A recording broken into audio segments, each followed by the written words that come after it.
Jadi pada intinya bahwa pembukaan fasilitas umum termasuk tempat belajar mengajar itu harus bertahap dan ada beberapa tahapan yang harus dipenuhi.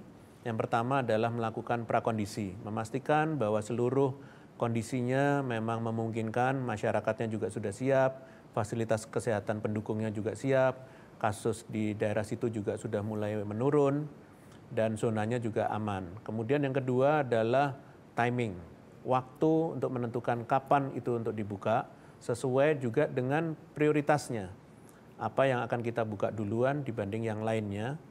Kemudian juga selalu berkoordinasi dengan Satgas atau pemerintah pusat dan daerah, agar betul-betul segala sesuatunya dapat disupport, dukung oleh semua pihak yang ada.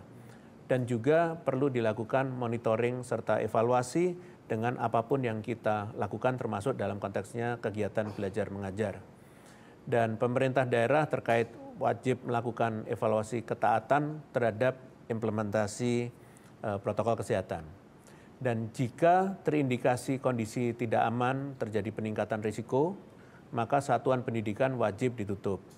Selain itu, aspek-aspek seperti perizinan dari pemerintah daerah atau Kanwil, kesiapan daerah serta sekolah dalam perizinan juga dari orang tua juga harus dipertimbangkan.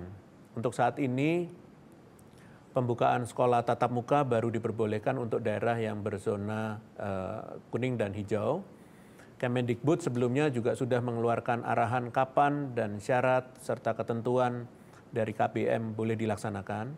Kami menghimbau untuk menunggu arahan dari Kemendikbud terkait dengan pelaksanaan KBM. Semuanya pasti terkait juga dengan progres dari penanganan kasus secara nasional maupun di setiap daerah. Ingat pesan ibu, pakai